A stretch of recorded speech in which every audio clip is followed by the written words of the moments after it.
fue un hombre que marcó el boxeo de una manera que también sirvió para influenciar otras clases de disciplinas como las artes marciales mixtas. Por lo regular, la mayoría de peleadores se desplazan hacia adelante y hacia atrás con tal de no estar al alcance de su rival, pero este hombre creó una estrategia diferente en la cual se desplaza de forma lateral. Este peleador en los años 40 mostró que había una forma diferente y se dice que llegó a ganar rounds sin lanzar un solo golpe, así que era un hombre muy escurridizo y que peleó tantas veces que sobrepasó a muchos de los peleadores que hoy en día conocemos. Para muchos analistas, para la revista The Ring y otros grandes expertos, lo incluyen entre los 10 mejores boxeadores de todos los tiempos. Por darles una referencia, peleó el doble de veces de Julio César Chávez y solamente tuvo 11 derrotas, es decir, peleó en 241 oportunidades, de las cuales ganó 229. Solo 12 peleas no terminaron en victoria. Su influencia fue tan grande que sirvió como ejemplo para los estilos de pelea de dos de los peleadores más importantes de la historia. Estamos hablando de Muhammad Ali y Sugar Ray Leonard. Otro mexicano que adoptó este estilo fue Ricardo El Finito López, así que hoy tenemos una de las personas que ha ayudado a construir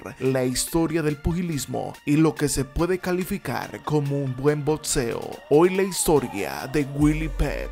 In this corner, Willie Pep.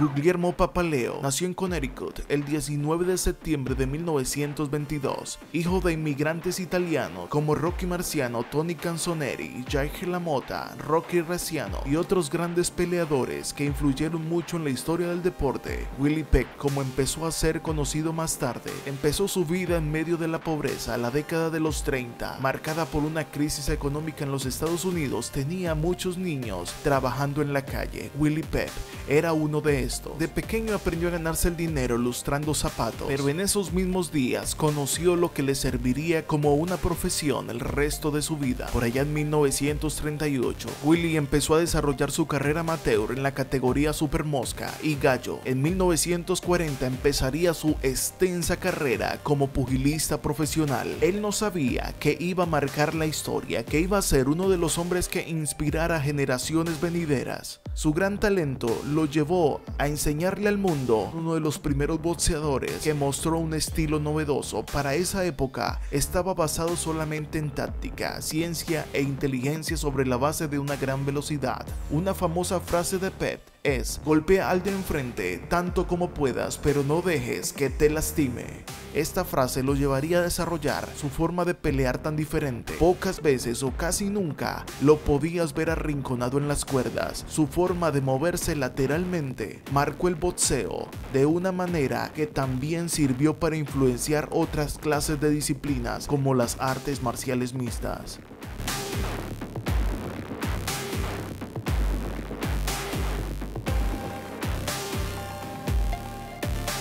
Fue uno de los primeros estilistas. Muchos aseguran que fue el mejor que practicó este estilo. Pep tenía una buena defensa, siempre trataba de mantenerse lejos del rival y evitar que se acercara. Con su veloz jab controlaba a los oponentes. Además de que Pep no solamente tenía velocidad y agilidad, sino también mucha potencia en su brazo, técnica e inteligencia que lo llevaría a ser uno de los mejores pesos pluma de la historia.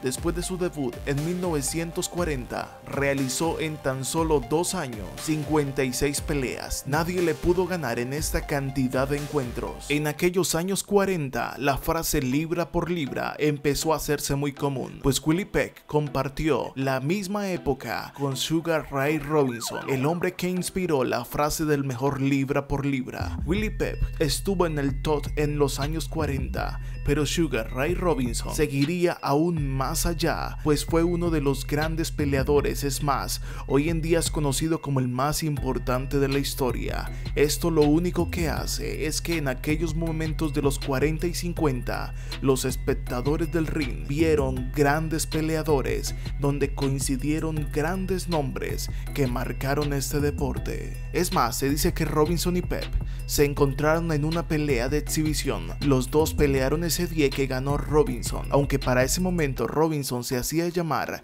Ray Robert. Hoy en día se dice que es uno de los mejores libra por libra de todos los tiempos. Vino a perder su primer pelea el día que se enfrentó a Sami Gaunt. Ese día era la pelea número 62 en 1943. Ya había conseguido varios títulos nacionales. Cuando completó 90 peleas en 1945, tuvo un empate, así que de 90 peleas había obtenido solamente una derrota, un empate y 88 encuentros ganados. Willie Pett arrasaba con todo el mundo.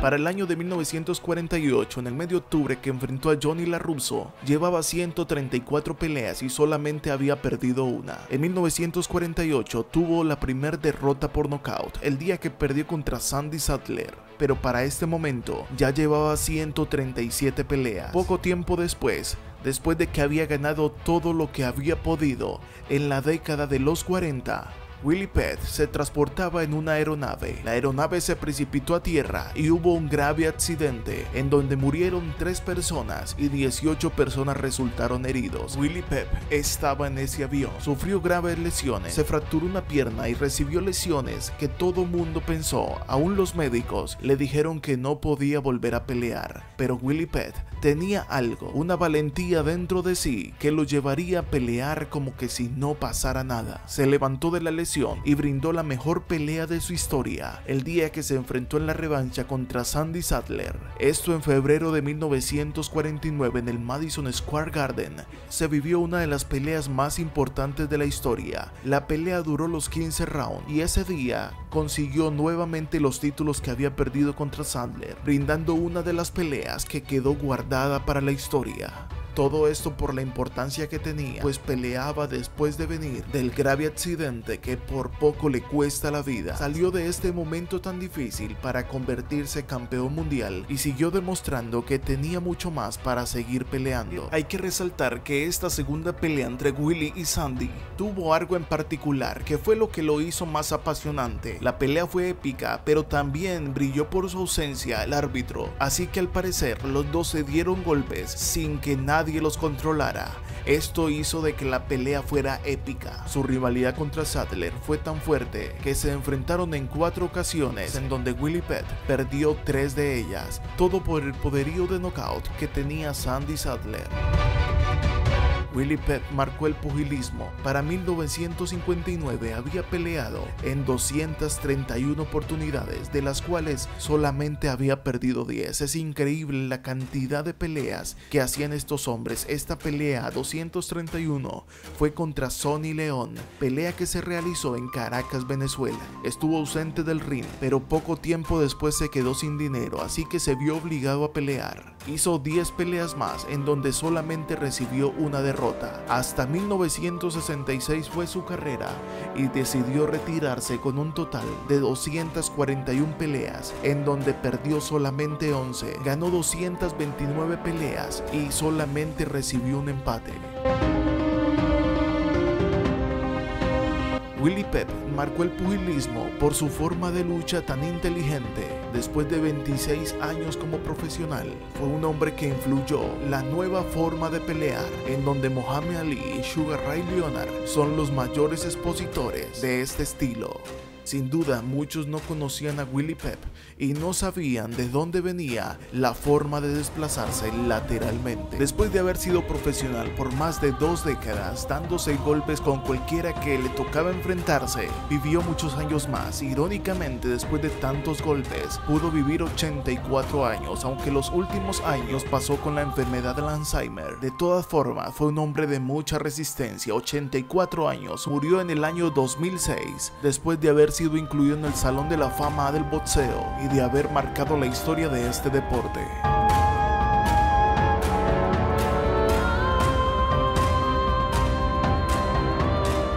Si te gustó esta historia, suscríbete, apoya mi segundo canal, se llama Culturizados, te dejo el link en la descripción. Nos vemos en el siguiente video, solo si Dios lo permite.